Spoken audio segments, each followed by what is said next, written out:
going to really throw this open to the floor, but I kind of just wanted to start by saying what I think is amazing about Babylon is it's really a film that captures a moment. It obviously captures this moment of British history and when Caribbean Britain was really rearing its head, but it also captures a moment of cinema history, because for me, it really puts me in mind of a lot of what was happening here, but also what's happening in the States.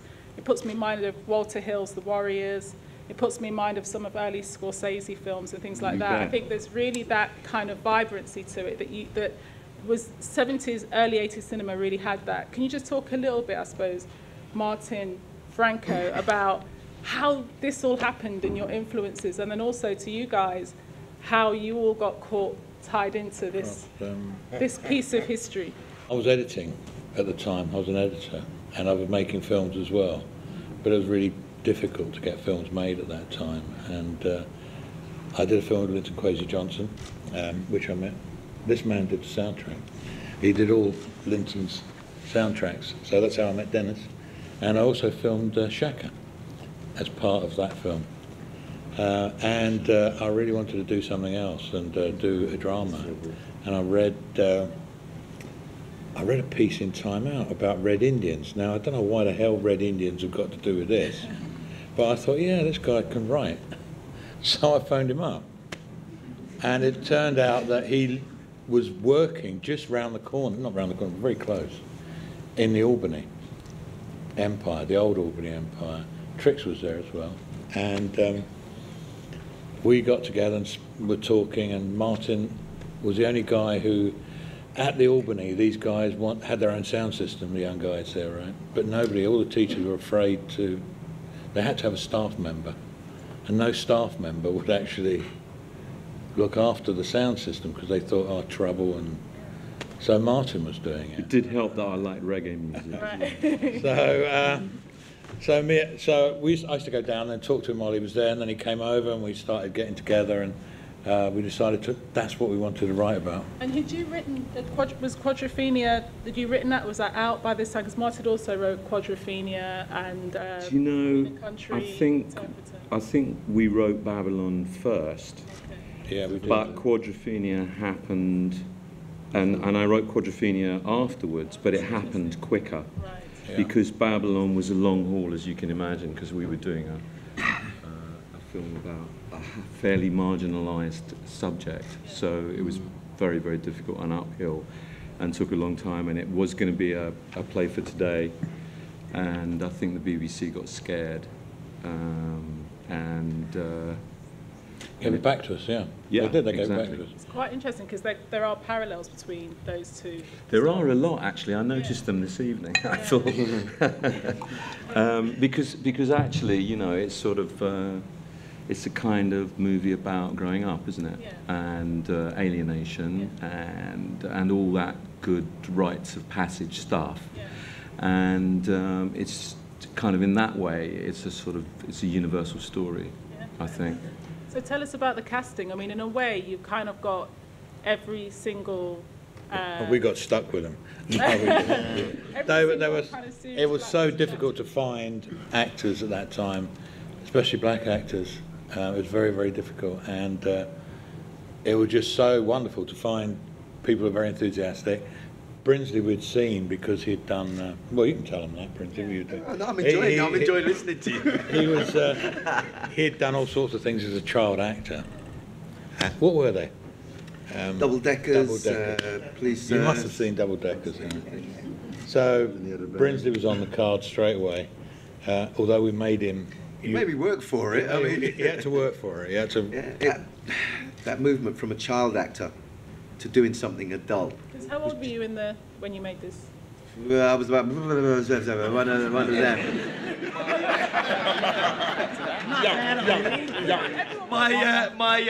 My son is over there somewhere. Translation, mind your own business. Yeah, he's in there. He's in there somewhere. Jermaine? Yeah, so no, I was at that age, and usually with actors, you're a lot older than you are. So how old are you now? Enough. No. Carry on. That's not in the script. Keep your age to yourself. So, yeah, it was just the time. It was just the time of wanting to act seriously, You know, there was nothing there. We had no writers that were going out and writing plays about black people, or in the end, what, like Aswad did, to sing about what was going on in inner city. And it was great to actually go and find a script that was talking about sound systems and about the black culture. And it was great from reading it. I wanted to do it. I mean, this is what I had waited for. So, but they made me work. They made me read the scripts, and then it was like, well, maybe we'll see you back again. And he kept coming back, so we thought, well, better give him the part. Give him the gig. Give him the part.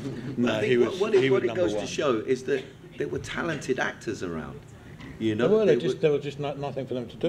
nothing to do. You know, these guys were all there, and we went around the shares, didn't we? You were there.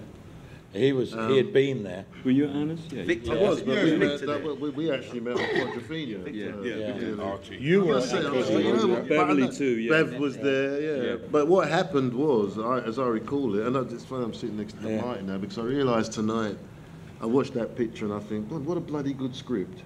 Because in those days, right, we actually used to say the words that were written in the script, you know, and do it in our way, you know, a little bit, well, almost.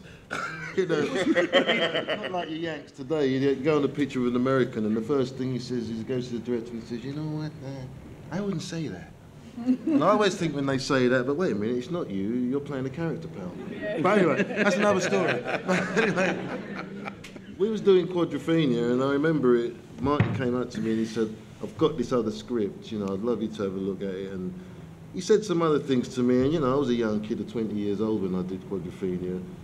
And there was things, you know, that I didn't know, and and things happened, you know, in that picture. And anyway, afterwards, I did a play at the Royal Court Theatre, which is in Sloane Square, and I met a guy there, Charlie Hanson, who was working somewhere in the stage management, and we started this company, Black Theatre Cooperative. Victor was in it, and next thing, these fellas came down to see us in the play we were doing, which was a play called Welcome Home, Jacko, and Welcome Home, Jack. you know, and then Victor, you know, and Chris, who pops up in this as well, and a couple of the other, Malcolm, Fredericks, the people that were involved in that thing. We ended up doing this, and another little picture called Burning Illusion after this. You know, things took a different turn, and it was 1980, and the world was young, and we thought, you know, this was it, and life was going to be fantastic, you know, and then Mrs. Thatcher took over.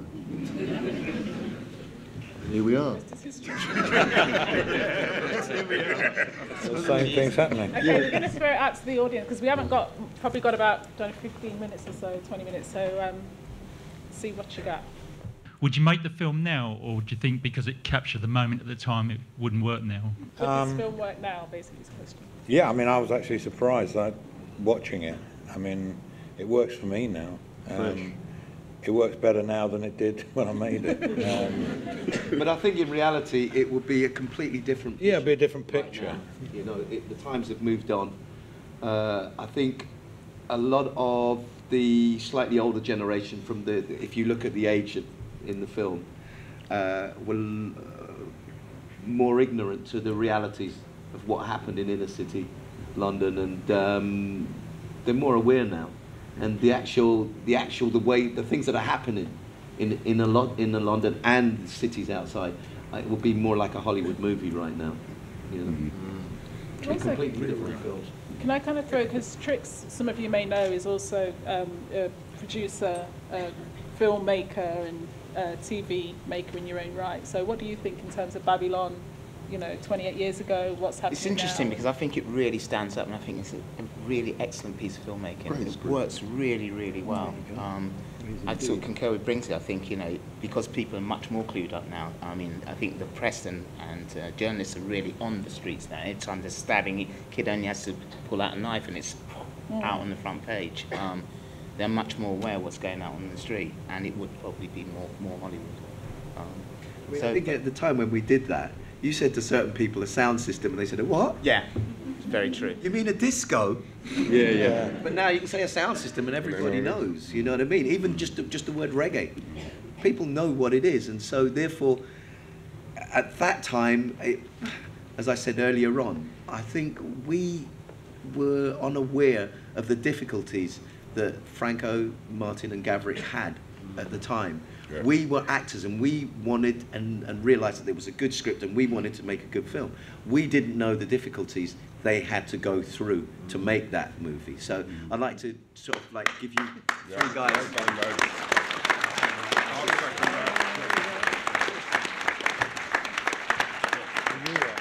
It's a miracle, really. It's a miracle. It's so well edited. It's such a great script. The great Chris Menges. I was only thinking the other day I was on a film set with a young actor and I was chundering on after my 30-odd years.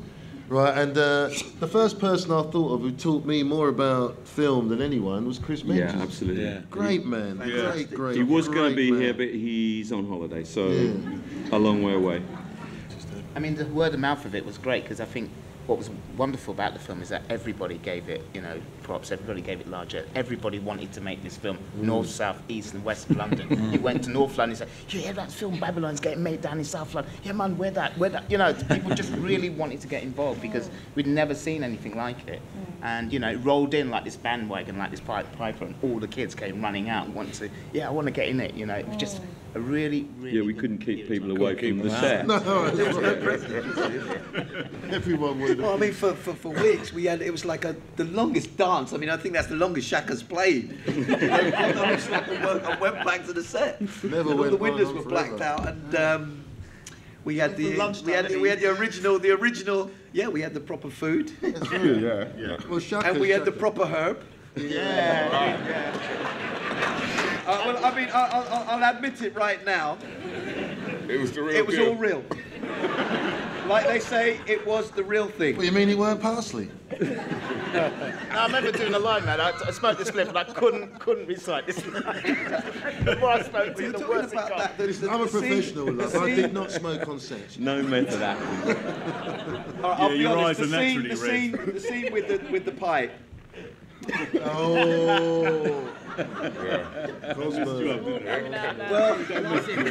I'll have to admit, when it went the first take, it was like the last take.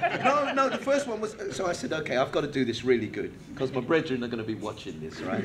So it was big. I was proud of the first one. He said, no, we got to do it again. I was even prouder of the second one. Went down the line till about, I think it was about the fifth one. You'd gone through about an ounce by then. And afterwards he said, you've got to look as if you can't smoke. That's right. You should have told him that in the first place. You should have told me that in the first place. I think he consumed about half a pound. And then he said, I can't go on. Just something for Beefy. I've seen some walks in my time growing up in the 70s. Hold on, can we have the walk, Beef? Can we have the walk? No, what I would like to say is that there's a walk, there's a walk that has lasted through to this time, but your walk, I must say, could you please give us one more time?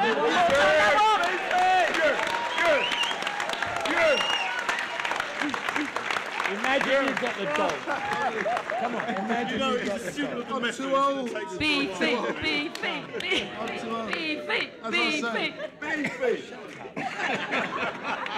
They just don't make pants like that anymore. You know? And if they do, I can't find them. Come on, imagine you've got the dog.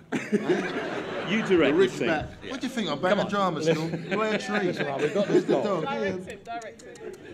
Listen, we've got the dog. I'm not doing the walk. Can you imagine what it was like trying to direct this guy? Oh, I'm easy. When I'm on the set, I'm great. It's only when I'm having a drink. I would still be grafting if I was that difficult, would I? Franco, thank you for two of the most beautiful films ever made in Britain, Ben Illusion and Babylon. I didn't do the other one. Oh, it doesn't matter. You're inspired by it. They followed your example. What I would like to ask, and I know you've been asked several times before, why did you stop? So I couldn't get any money to make films. I was an editor. I went back to editing. I had to. You know, I had a family. You can't exist with nothing. And there was just no money. I tried to get money, and I couldn't get it to make films. So then I started my own company, and I made a lot of documentaries. And some dramas, and I made another feature film called Nature of the Beast, which was a kids' film. And I ran the company, but to try and get another film made was just impossible. I remember I won the Evening Standard Award for it, and a friend of mine came up to me and said, "Don't take it, man, don't take it." And I said, "Why?" He said, "You won't work for 2 years." And he was dead right. So nobody would get, you know, and the BBC at the time wouldn't offer you work because it was very Oxford and Cambridge, you know, and people who directed there were not out of the same mould as we were, let's say. There was this great, I think people thought that this film was, I don't know, somehow kind of all improvised and, you know, and it was a documentary or whatever. And they just didn't kind of want to accept or understand that it was written. We actually and said the guys lines. did the lines. And so it was an uphill struggle not to get work afterwards, that's why. It also doesn't help if you make a film that you think's pretty good and then suddenly it doesn't have proper distribution and he's on terrible. for like 4 weeks in 2 cinemas and then it's gone, you know. So there was a moment still there around. that was very much about putting Black British life on the big screen, which then there was a desert for probably the next 10 or so years. So was there a sense at the time that there was a kind of collective sense from the actors? There was. I mean, you forget Horace. I worked with Horace for a long time. I used to edit. Edited reggae. I used to edit, and a couple of other films with him. In fact, quite a lot of work I did with Horace. And yeah, he made a film as well, of course. That's right. So there was a kind of build-up of things. And Linton Kwesi Johnson, I did a film with this man who did the soundtrack. And so there was a build-up, and it was great for Mamoon, who was the real kind of mover behind it. He introduced us to Gavrik, and it was Mamoon who said, we went in there, I think we were actually quite rude with him, because by this time we were actually really fed up with people saying no. And I think we went in there and just said, give us some money. I mean, literally threw the script on the table and said, give us some money. And this was the former NFFC. version of the Film Council. Yeah. And he read it and he loved it and he backed it all the way. So Mamoon was very, very instrumental in it. And thank you, Mamoon. Yeah, I don't think he's here, unfortunately. And he introduced us to Gavrik, and Gavrik came on board, and it moved on from there. So it's a difficult time because it's very difficult. The people who could finance things like that, the parallels with music, they just didn't see it as commercially viable. And it's the same thing in the early 80s for reggae music. I mean, it was probably the advent of punk music and people like Don Letts who were beginning to play reggae in that punk area. And I remember quite late in the 80s that TV companies, which at that time, that was the only place that you could have your music promoted, was like kids programs on sort of like TV. And they just said, well, how can kids relate to Three Rastas? And this was what you had to fight against. And obviously it's changed now, which has gone back to that question, if the film was made now, it's completely different because the advent of music and sports and black people in those eras, it's all changed. And this just keeps changing. I was in Mexico a couple of weeks ago, and I was told by some Jamaican friends there that 2 months ago, they would say, Jamaica. Now it's Jamaica. So, same boat. You know, times change, and it's the things that people do. But you'd like to think that there's a new generation of filmmakers now who are are now our age then, who've got something to say about what's happening now, and I don't. Well, I don't know. Come on, no Mark. Clark's making pictures. Yeah, no Clark's. And he's been very successful. There's writers and there's filmmakers now, whether they be American or British, that people recognise as within the industry. You know, we've got directors sitting on right here on the stage now, and you directed as well, right? Trev's directed, right? In the theatre, right? But I mean, in those early days, there was few and far between. Yeah, really few and far between. I'd like to ask a question. I mean, one of the worst things about the moment of Babylon and all those things, that the distribution was totally limited and totally controlled. You had the rank circuit or the ABC circuit, and if they didn't want your picture, you had 2 or 3 art houses, one in Manchester, and that was it. Once you'd run your 4 weeks, you were out of business. Today, now, the young filmmakers have got a much better chance because it's much more competitive. If they like your film, you can get it run. Electronics have helped a great deal. You can pay for a film. This film will probably make more money out of the DVD than it actually took in the cinema, probably hundreds of times more. Unfortunately, the participants won't get anything out of it. Any more questions? Yeah, you alluded to the fact that you didn't have a particularly big budget to work with, although I thought the film looked fantastic. Can you talk a little bit about how many days it was shot over, and were you... 6 weeks, I think we took. Did we take 6 weeks? Yeah. 6 weeks. And it was literally on our doorstep, so we were living with it. I mean, I used to drive, but it was a quarter of a mile up the road. And I think you were there then too, weren't you? I was, yeah. So it was virtually a 24-hour-a-day thing, you know, for us. And it was in fact, it took 5 years to get to the start. And most of that, at the end, was done in your front living room. 1-bedroom flat in Islington, and we were producing it from there until Gabrick came on board.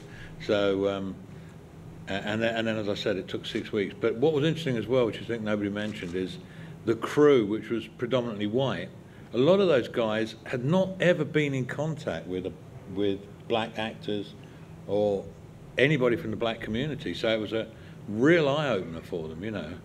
And it was an incredible thing that they coped as well as they did, because it was another world. Because one of the things I remember, which I mean, seeing it again now, and I haven't seen it for 15 or 20 years probably, and it was the 3rd picture I made, was that, you know, there were guys who were not in the film. Remember the police? Yeah, that's terrible, wasn't it? God. There were always guys that played extras in film that always played policemen. Right? They even had their own uniforms that fitted them. Yeah, they did. They turned up with their own uniforms. Yeah, and 1 year before, when we made Quadrophenia, these guys... The same guys. The same guys were in the picture, right? Because they always played policemen, right?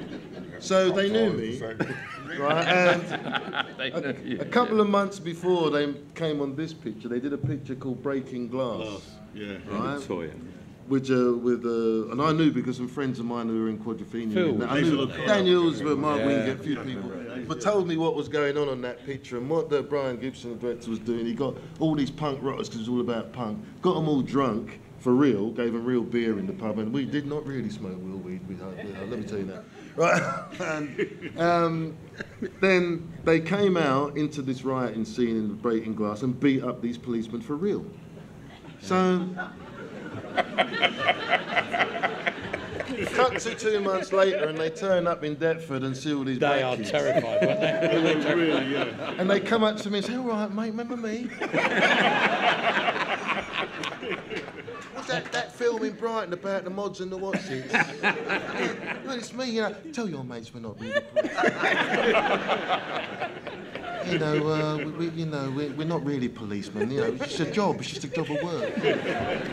So I was thinking, what's all this about? And then there was a problem, because then, right at the end, there was a scene where we all confront not each in the other, picture, which had, because there was, again, no money to redo the scene. Franco will tell you, but where we front them, where we actually go outside, and it's like a big line, and I throw a bottle and wrestle the dog, and you know, the beefy stuff. And that was the end of the picture, except that these blokes are in the thing going, "We're not really policemen, all right, lads."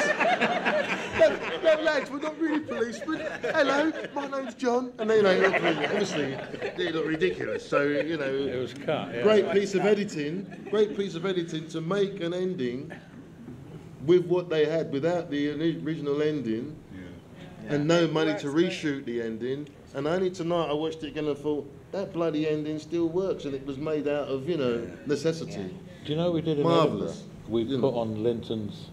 Which track was it? It's Soon Come. Soon Come, on the end. On the end. We ran over the picture. And people were... They went hysterical. They went hysterical. They were trying to rise a revolution. Yeah. Because if you run that picture and that poem... So we had to take it off. So the Edinburgh Festival actually had the Linton.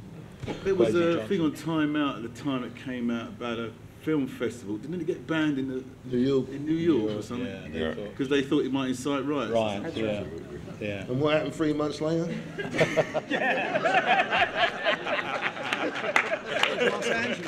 And then what did they do? They asked to see Babylon. Let's have a look at that film. They bought a load of copies of it. Okay, a couple more questions. I was actually going to ask, seeing that the film was made in 1980. 79. We shot in 79. Came out At that time. Was he born then? And that soon after there were riots in several parts of the country, including South London. If you could feel that coming, if that was a surprise to you. I live in North London. Definitely. East. It's a prophecy. Yeah. I think really and truthfully, this Yeah, is we what we did. said, that Yeah, people that's were true. ignorant of what was really going on. I mean, if you can imagine in that time, if you went down to the West End, I mean, I have two friends that went down to the West End to probably meet some girls or something, and found themselves taken to Feltham, right? Young prison. It was the beginning of the sus laws, and it was waiting to explode. It was sus and it was the SPG as well. It just wasn't. It was when we were actually reading for the film, some of the members of the cast could not believe that would happen. They would not believe that dogs would be brought into a dance or something like that, and we had to go. You had to look Dennis, for films. you I can vouch for that. Tell the story very quickly. Because just before the film was made, I'd been accused of causing an affray at a club in North London with my sound system, and after 2 trials at the Old Bailey, one lasting 6 months, where I had a hung jury but was not acquitted. I mean, the system says that you're innocent until you've been proven guilty. In fact, I want to suggest that you're guilty until you can prove your innocence. Yeah. And after the second trial at the Old Bailey, I mean, this is a trial in court number 1 where they had the most hideous murderers tried there, and there was me being charged with causing an affray, something that I hadn't done, and I had 11 accomplices who I'd never met prior to the trial. And it ended up with me being sentenced to 3 years in prison and not being released until my appeal came 6 months later, and denied compensation because the judge said that the jury had actually misread the judge's directions, and the judge had directed them to set me free, but they'd vilified me. So I, knew firsthand about the sound system problem with the police, and it was all very true. Yeah. I remember reading in the paper. In fact, we based the end on that. I know. I never told you that. I recognise it. We talked about it. We might have time for just one more. I just wanted to thank you all because, yes, it is a film, but it is a very crucial part of our UK black experience, and not just for black people, but for young, well, not so now, because, how many years? Anyway, but my point is that it's a very critical time.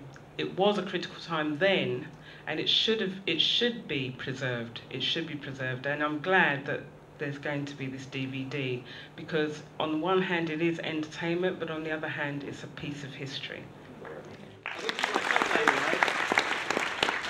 Just to agree, I think in this society, years ago, people never realised what black people did towards society or things that have gone on. We now know because of things that we've learned of black people invented the traffic lights and different things. And I think to what you were saying, I think it's important to have that black element, because it's part of everybody's foundation, everybody's history, because it's us working together that makes it work. And I think this is one of the only opportunities we've really had in the film industry in England to add that to the history of England. I sometimes wonder that if after the end of the 70s into the 80s, if like in other cultures through film, films had progressed and money was put into it, and that maybe now there would have been a bigger, wider field of films coming from the culture. would be. In extent. Just look in terms of music. Right. Look in terms of music right now. You know, I mean, a lot of the kids have moved from reggae and gone into hip hop or whatever that's more commercially viable. But just look at the music that's come from England. And if there was money in filmmaking, I mean, there's so much talent that has just not been recognised. I just think, you know, just to wrap up, because I think we're going to probably overstep our time a bit, but it's just the thing that I think is most impressive about Babylon and why 28 years later it still stands up as a film is because exactly what Brinsley is saying, this is about talent. You weren't kids off the street, you were trained actors. And there was trained directors, and Chris Menji is a fantastic cinematographer, and that's what makes great movies. And I think that's one of those things that I think Babylon has to be celebrated for. It's a great piece of filmmaking. So thank everybody very much for being part of it.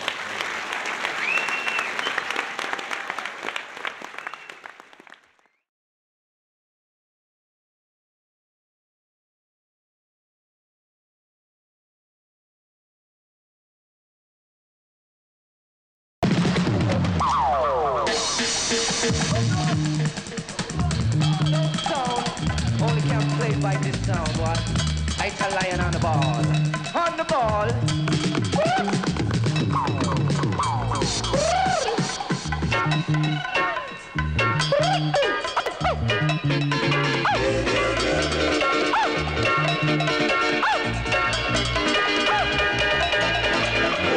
Right up in the morning, but the sun don't shine. Right up in the morning, but the sun don't shine.